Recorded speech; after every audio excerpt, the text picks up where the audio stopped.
Guess who's back? Paul Mariner, along with myself. It's true, I am back in time for Premier League Predictor. Mazza, let's get right through them. Cardiff up against Brighton. Yeah, both teams struggling to score goals. Draw. Draw. Oh, you're sitting on the fence with this one. Well, as much as Cardiff will be at home, I'm going to go for Brighton on this one. Huddersfield just got their first win of the season up against a hot and cold West Ham. The only way that Huddersfield score goals is from set pieces, from the big lads. West Ham just finding a little bit of form. The Hammers do it, 2-1. Again, Huddersfield, like you said, not scoring that much. Correct. West Ham, hot and cold. I'm going to sit on the fence for this one. Draw. Leicester City, a lot of emotion surrounding their club after the tragic passing of their owner. Up against Burnley, their first home game since he passed. Yeah, massive week for Leicester. A lot of travel for obviously the right reasons. I'm going to go with the emotion. I'm going to go with Leicester.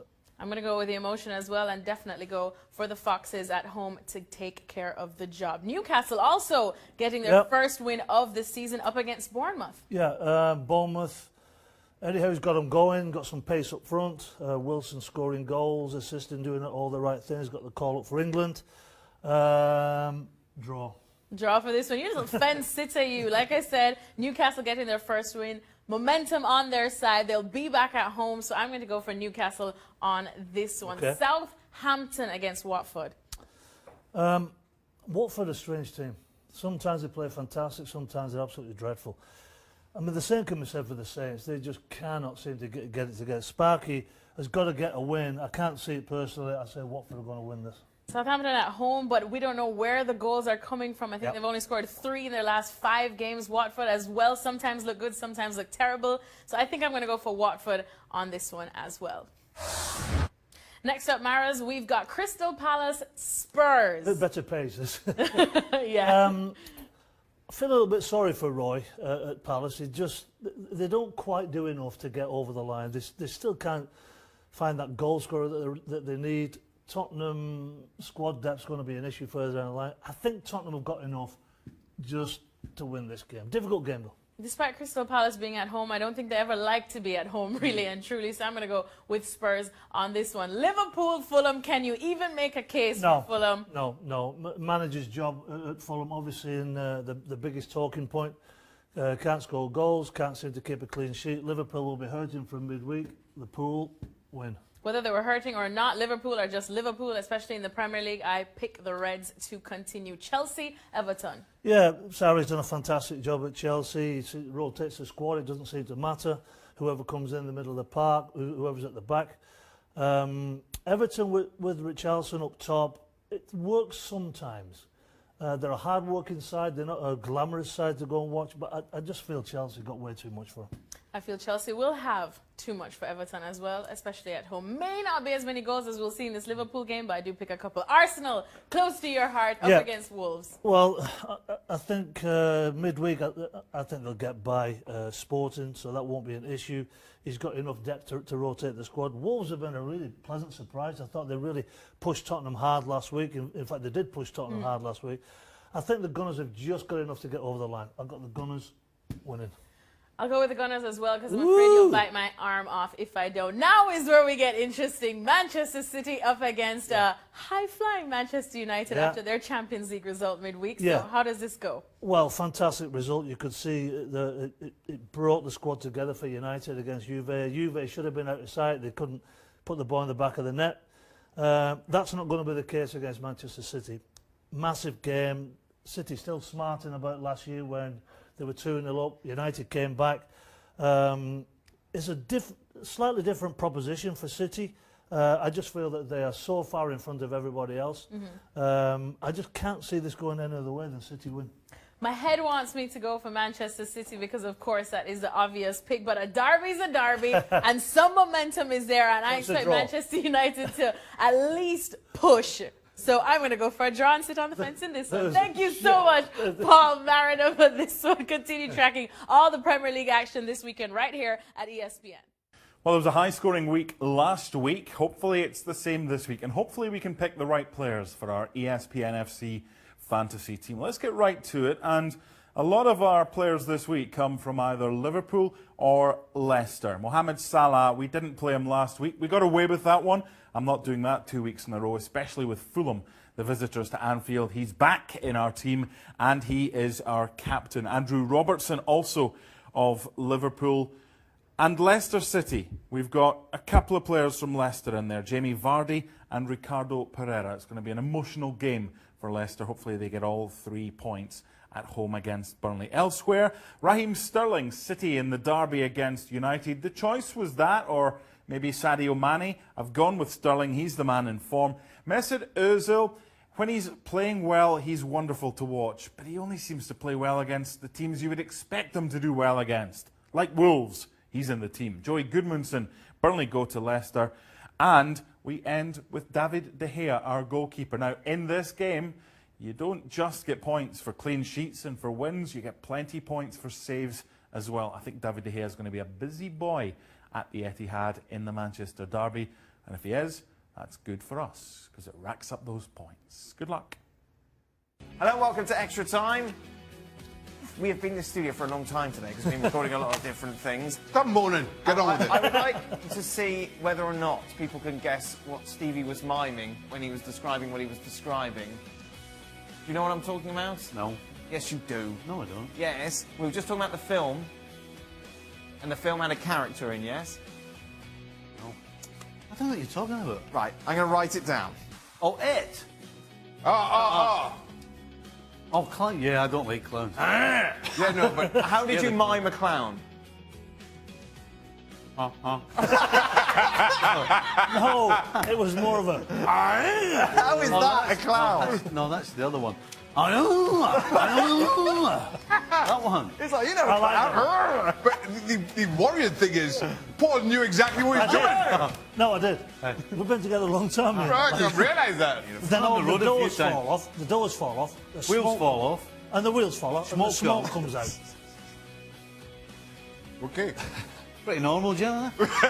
Normal afternoon for me. and- How can me and it... Stevie boy. How silly of me. Right, let's get to... Oh, it's a clown, yeah, clearly. Any thoughts on Firmino's steep decline on form this season? He was the link that connected all the dots last season, but he has been way below par this season, hence the lack of productivity. Too for the other harsh. two. World Cup. Way too harsh. Maybe a bit harsh, but the fact is, he hasn't been at his best. And I think you have to say that it's probably down to the World Cup and not getting a proper break. Paul Mariner, Yes, sir. can Arsenal win the Europa League? Depends who drops out of the Champions League. Look, I was waiting for the Liverpool game. I want to see what they brought to the table. Yes. And I must admit, Torreira, the holding midfield player, is almost as a single guy transformed this team. He pushed Granit Xhaka further up the park a little bit, where he's a little bit better, and the protection from that back four is good. Can they win the Europa League? It's a big ask, but at the present moment in time, no, I don't think they can. What do you guys make of Man United's win in Turin? Did Manchester United win this match or did Juventus lose it? Juventus lost it. Oh, you hate Manchester United. No, you would say Why that. do you not like Man Stevie? You mean not Oh, him? listen, absolutely no question. Juventus threw this away. Liverpool fans, Why you hate United so much? Aye. Maras? Well, if you let me finish, I was going to say that at the end of the day, though, you have to give credit where it's due. A lot of teams would have thrown the towel in and buckled and not bothered. United stuck at it and came out with a win. So you got to There's some no credit. Look at you being all nice to... No, it's just, Yeah, right. it's just being honest. There's no doubt that Juventus didn't finish. I mean, it's there for all to see. You look at the highlights, the chances they had in and around the box. Normally they put them away, but they didn't. And you leave teams hanging around, you're going to get done. Does Shaka Hislop have any grey or black hair? He never seems to get old. I have some How old are you, Shaq? 51? mid-40s-ish. So you're 55.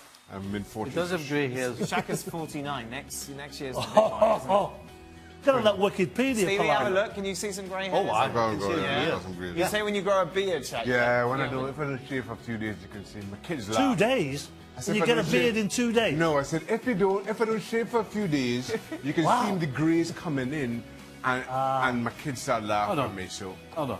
You're in your 30s, right? Yep. Now, you can't see it on on the telly, but if Dan doesn't have any gel on his head, I'll tell you what, he is 100 times worse than Xhaka. Oh, I got a lot of grey hair. And you're in your 30s. What's wrong? What are you going to be like when you're 50? Oh, just be grey. I think that's okay. I never said there was anything wrong with it. Well, you are saying it in a bit of a derogatory way. He's right, Steve. You're just getting old too quickly. Hey, is that a surprise? That's never a Working good with us? thing. I got to work with Burley a lot. Oh, that Yeah, that's explains fair it. enough. Fair enough. Explains it. You've got a lovely head of hair, haven't you, for a 68-year-old? Hey? Hey, look, I'm happy with what I've got. I know it's going a little bit, but I'm trying to hang on as long as I possibly can. That's very heartfelt. It's true. Very serious.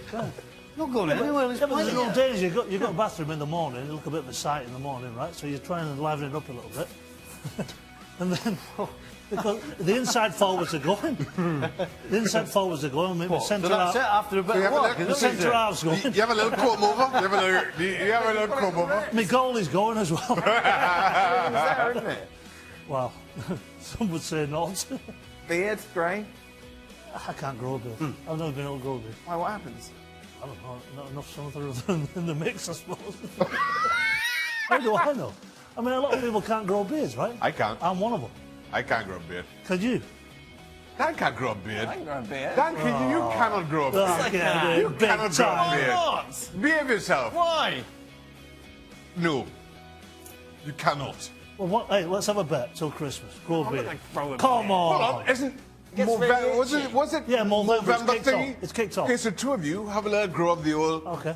and see whose is fuller We're not on the doing 31st. How many days in Why are November? we not doing it? Oh, it's just Because he can't. You're not doing it because he late, cannot isn't it? grow. He cannot grow facial hair. It's a bit late. Can't. Why? It's only a couple of weeks to December. What? What are you Only a talking couple about? of weeks to December. Why can't I grow facial hair? Are you What's sure? today's date? You sure? What's today? 2 weeks till Today's the December. 10th. Today's So 2 weeks till Right, December, this is a everybody. proper- I think there's a music stop. yeah. That's it, right. Let's finish this. Everybody's up. gone home. ESPN Everybody's gone home. returns tomorrow. We argued about how many days in November. How many days are in November? Can I grow a beard? 50. 24 apparently. November has 24 30 days. days, half September. Mine is April ginger. in November. All the rest have 31. Except November. None have 24. Let's just leave it at that. Yeah. None have 24. Another weekend in the Serie is upon us, and Paul Mariner is joining me as we tackle Serie A My favourite. Predictamaras, your My favourite. absolute favourite. So we'll see if you're a proper challenge for me this weekend. I will be. Genoa, Napoli, you're already ready to make your picks. I am. Genoa cannot stop conceding goals. Napoli are scoring goals for fun. Absolutely. Genoa maybe at home, but I think that's the only favour that they'll have on their side. You definitely would expect Napoli to get the job done in this one, and I'm going to pick them. Atalanta, even though you like to call them Atlanta, Yeah, I thought they got up against promoted. Inter Milan, who had a pretty relatively decent result in the Yep. Champions League midweek. So what do you think? I think that Inter have got it going. I think that, you know, the normal thought process is that all the games are going to be tight, but I just think there's too much separation. Inter. Yep, I'm going to go with Inter Milan as well. Roma up against Sampdoria. Fantastic win in the Champions League in the week. They're sort of faltering a little bit in the league. They just cannot find somebody to play that holding role alongside Nzonzi, who I think has been a good signing for them. Dzeko didn't have one of his best nights the other night. I think at home he will, and I think that Roma will do it. I know, I agree with you with Roma. That has faltered somewhat. You were looking to see them in the top 5, and it's kind of shocking to see them all the way down in 9th, just right in the top 10. But I think that they should be able to take care of Sampdoria at home. This one could be pretty interesting. They're so close in the table. Lazio traveling to Sassuolo. How do you see this going? I can't separate these two sides. I think, you know, you look at it on paper, you say, oh, Sassuolo, oh, this is going to be, you know, a Lazio game. I don't see it that way. I say draw. You little fence sitter, you, Paul Mariner. Well, just for that, I'm going to go with the away team in this one, and I'll say that Lazio will get the points. AC Milan up against Juventus. Well, Gattuso's been under pressure for weeks and weeks and weeks, losing his job, Wenger's coming in, all this sort of stuff. To my way of looking at it, it seems as though the lads are playing for him. You know, he's knitted different sides together, different systems. It seems to have worked. But Juve will be smarter from that loss in the Champions League. They've got way too much quality. There's no way that they're going to lose. I'll go with Juve.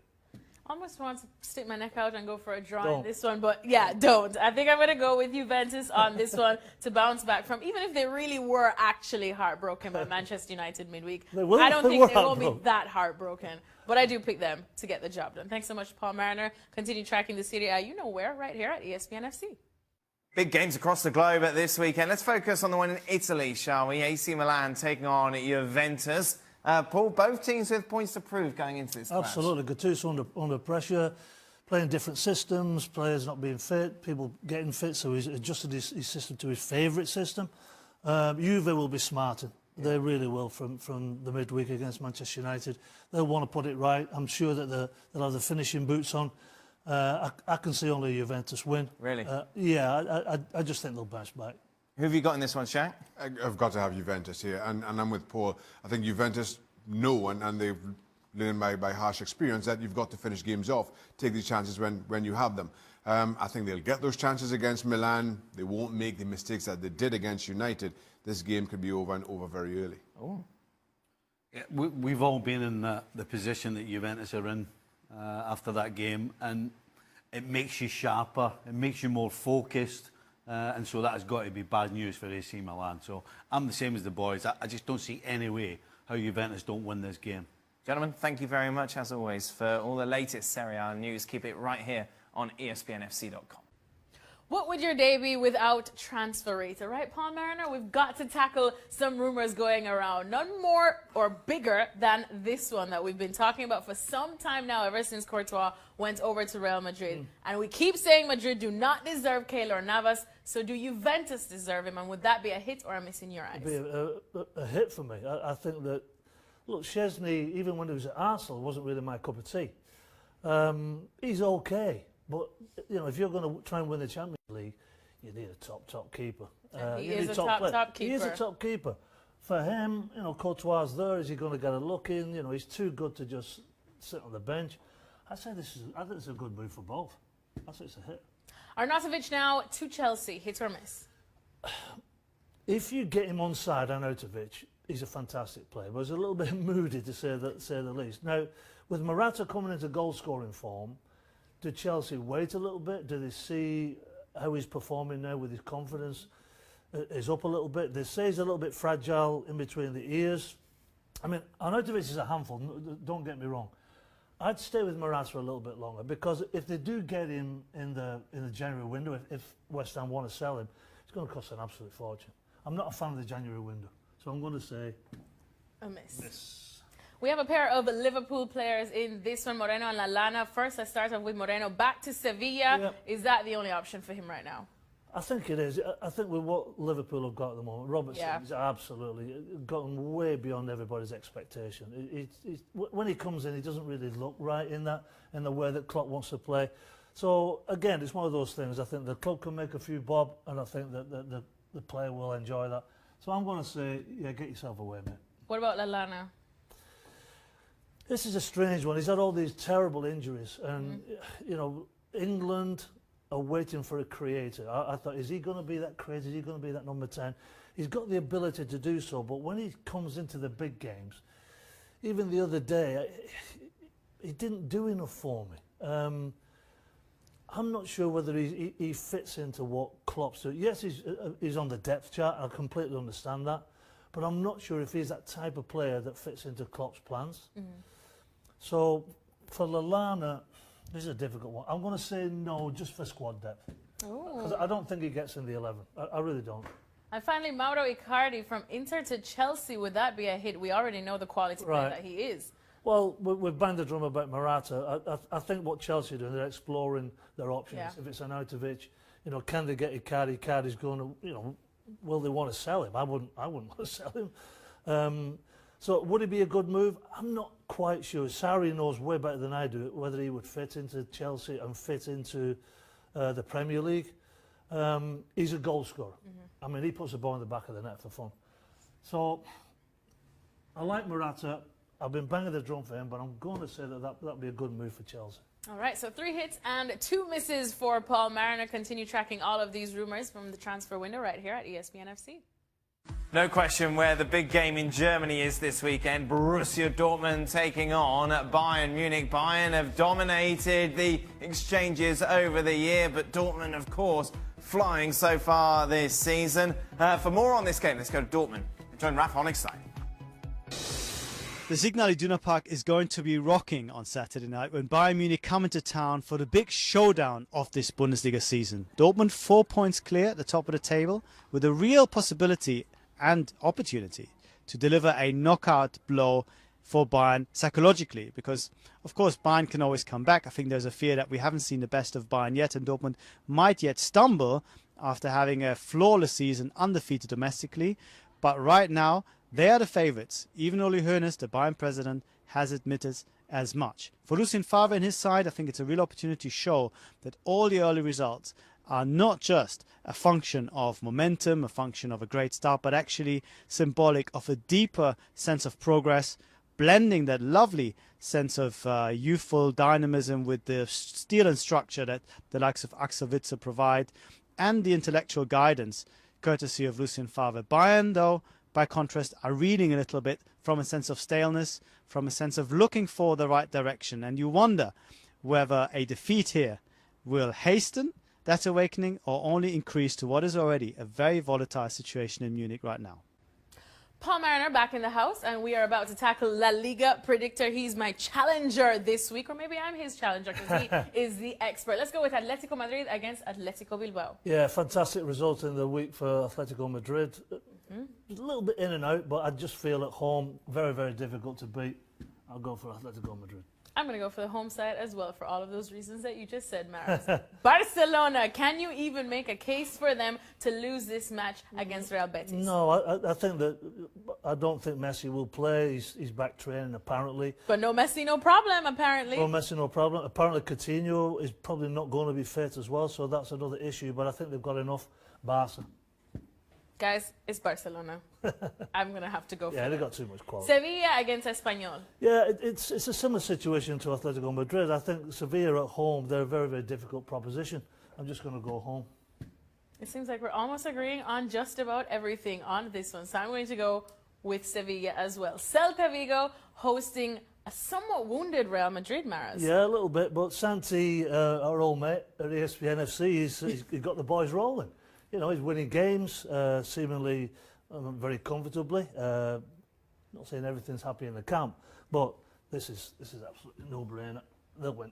Ooh, that's what I've said about a couple other Real Madrid games this season. So what are you saying today then? But I think I am going to go for Los Blancos now because they definitely realize the situation and they can't afford to drop any more points, especially against Celta Vigo. Thanks so much to Paul Marin. It looks like we great minds are thinking alike today to continue tracking everything from La Liga, you know, to keep it right here on ESPN FC.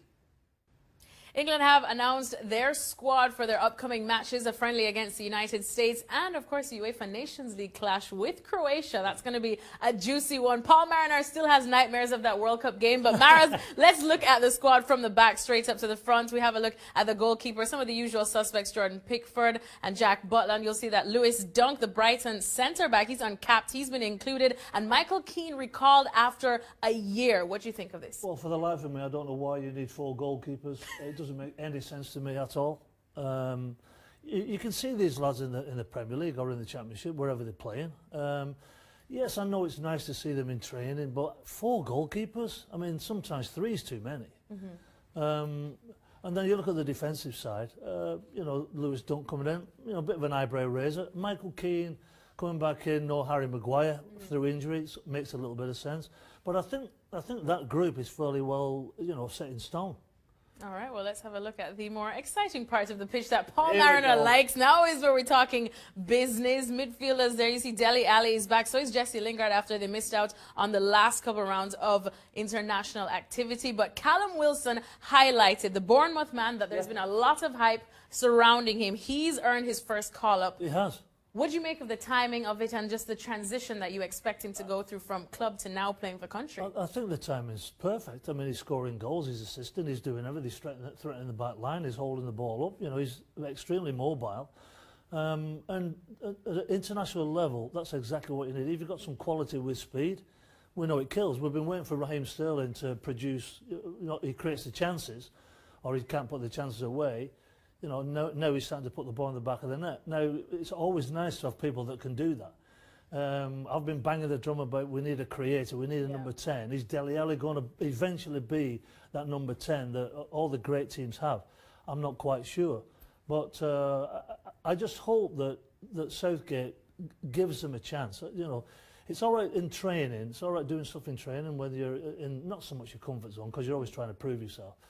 But when you're in front of the big crowd, when you've got the 3 lines on your chest, it's a big test. It's a lot of pressure. So I'd like to see him have a go. I really would. I think we will, and no better stage than that game against Croatia for sure to hopefully exercise those demons from the World Cup semi-final. For you, Paul Mariner. Thank you very much. Thanks so much as always to Paul Mariner. Remember to track everything here at ESPN FC. No. You're saying that the players probably being honest, and you know that's the first as well, because players are there to win games, not to be honest all the time. And what happens there is that the referee there is putting himself under a little bit of pressure with players saying that. So ultimately, the referee will decide on his decision on the advice of him and or his assistants, not necessarily on the players. But this is a massive anomaly. You know, it's not like, oh, it's my throw-in or it's a free kick. This is him going against his own team. He's trying to make you better at your job. Well, and that's exactly the reason why the referee wouldn't take that advice from the player, because it's a huge decision. But why would he lie? Why would he lie about it? He's got no reason to. I'm not suggesting he's lying, of course. But at the end of the day, the referee is there to give the decision that the referee feels is the correct decision. And he takes into context all the issues.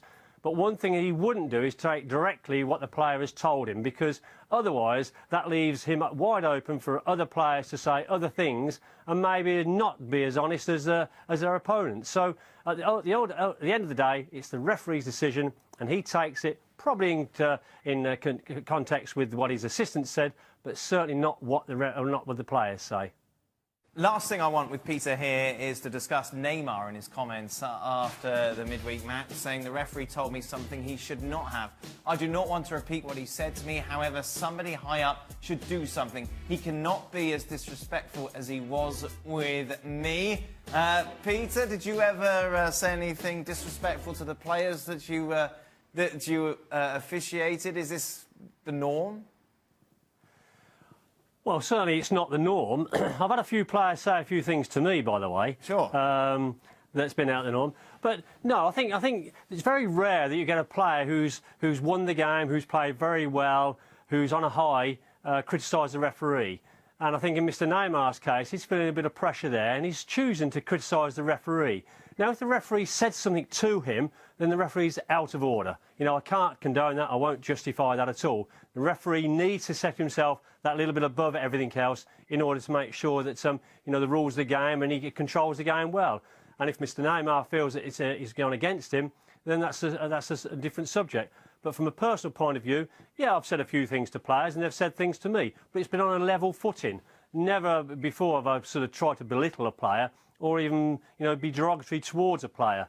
I couldn't say it happens the other way around, though. There's been a few questions about my performances.